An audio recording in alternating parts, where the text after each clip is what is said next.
I love pixel art games. I could jump inside of these games and live in these worlds forever. Why is that? What makes me love these games so much? And you too. Since you're here, I assume you probably like games also. Is it just nostalgia? Because we grew up playing these games, so we want to keep doing that forever? Maybe. That could be part of it. But I think there's a lot more to it than that. I've come up with 4 major reasons why I think pixel art games are so special. The first one is a little obvious, but by the time we get to the end, I will have talked about some things I don't think anyone on the internet has even described before, which is weird and feels cool. So I hope you guys hear me out, and I think you'll agree with me. Let's do it. Hey, I'm Andrew. Before we really get into this, let me say this is not going to be a dig against HD games or 3D games in general. I really do like a lot of 3D games, but this is a case for what makes pixel art games so great. So let's check it out. Starting with the first one, I couldn't help for it to be number 1, colors. I had to start here. I love the colors in pixel art games. Can't help it. It's probably because I've spent so much time zoomed way in on the pictures themselves, staring at one little pixel at a time. It's just got a really special place in my heart. Let's talk about the Shantae games. I adore these games. They're so freaking good. The only one I haven't beat is the first one. That's because it's really hard and I'm not actually good at games. I just enjoy them. But look at this game. Look at how full of life this is. Look at the little faces with the big expressions. Look at the lived in world. Look at the monkey. I also think that the colors in pixel art matter more than they do in a 3D game for a few reasons. This is all really based on this concept I just made up myself. I've never heard anyone else use the phrase, less is more. I'm kidding, I do have other stuff that I made up myself later, but less is more is really true with pixel art. I'm not gonna pretend to be a 3D art expert. I don't really understand it, but to my understanding, the way that you do it is you build your character, you set the material that everything's made out of, you apply color, and then you apply a lighting source. The lights and the shadow on the character are defined by, well, the light and shadow in the game. The actual light sources, like the sun or a lamp. But that's not the case with pixel art. With these, you have to manually go in and shade your character from light to dark and add in little dots for highlights. So while a 3D artist might go in and painstakingly spend hours rendering a character to look picture perfect, a pixel artist might painstakingly go in for hours to draw a boot. The colors that a pixel artist chooses are vital. They have to go with everything. Nighttime, daytime, snow level, lava level, space. The light sources may be constantly changing in the game, but the sprite of a character doesn't. I think that's a big part of what helps them stand out and to stand the test of time. This whole less is more thing also does apply to environments as well. This is my newest concept that I think is kind of fun. Pixel art games are a stage play.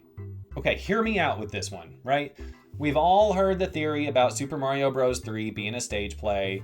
If you haven't, the basic concept is that there's a curtain that opens at the beginning of the game. There are props hanging from the ceiling. If you look behind the blocks against the sky, there's a shadow. That's not how the sky works. It's a set. My theory is that pixel art games are all designed like a play, and we've just never really thought about it before. Let me explain. So when you're watching a play, if a character's in the woods, you know they're not really in the woods, it's a set. When they're drinking coffee, you know that's probably an empty mug, and when they're in front of a castle, you know that's a cardboard cutout. And that's cool, you go with it. You accept what you're seeing and you move along. Sometimes you might stop to stare at it and be like, that's neat, but you don't really think that's a real castle. It's a different experience when you're watching a movie. With a movie, that might very well be a real castle. If it's not, they're probably trying to make you think that it is to the best of their ability. So if you really want to be invested in a play, you have to accept that what's there is real. And that's the same thing that happens in pixel art games. Using that castle in the background example, in Jazz Jackrabbit 2 in the garden level, there's a castle in the background. At no point do you think to yourself, I want to walk into the background, into that castle. And in the story of the game, you are leaving the castle at the moment, so that wouldn't make any sense. But really, you don't think that's a real castle. If you zoomed in on it, you'd just get pixels. And that's a different experience from a 3D game, like Super Mario Odyssey. So in the Ruined Kingdom in that game, you're on this floating set of ruins, and there are a lot of castles all around you. I wanted to go over there and jump to those castles. and you can't. You can't make that jump. You're not gonna make it over there. There's a little bit of a disconnect whenever that happens in a game because you have that thought of, oh wait, I can't do that. Guess the game developers didn't want me to. Whereas in Jazz Jackrabbit 2, that never crossed my mind. I just accepted that that was a castle. So my theory is that in pixel art games, you accept everything that you see, which can make it a deeper, more meaningful experience for the player. And that connects to the very last point that I'm going to bring up today, which is that pixel art games are extremely interactive. Now, when I say that, the first reaction is that obviously it's interactive. This is a video game. And yes, that's true. That's the entire point of games. But what I mean is that pixel art games add an extra layer of interactivity, probably not even on purpose. As long as you have access to the sprites from the game, you can then make the characters do whatever you want to do. This is different from a 3D game. Let's say Halo. With Halo, I can't take Master Chief and put a birthday hat on him. I don't know how to do that because I don't know how to make 3D renders. Meanwhile, a character like Bonk, he can wear a hat. I can put a hat on him. I can give him a birthday hat, cowboy hat. There are other hats. And I think that being able to work directly with official characters can build up a stronger fan base. I don't think that games like Super Mario Maker would exist if the fans hadn't already been making Mario games. Other companies are really cool about it, like with Capcom. There was a guy who was working on a Street Fighter and Mega Man crossover. He took that to the team and showed them, and they were like, hey, this is cool, and they funded him to finish that project. See also Sonic Mania. The lead developer on that game was a guy who originally made Sonic fan games. How freaking cool. I love that. I think even in the 3D space, that's why games like Minecraft are so popular. They've got the simplicity of pixel art in that 3D land, and it turns out there are a lot of people who go and build pixel art images with the materials in the game.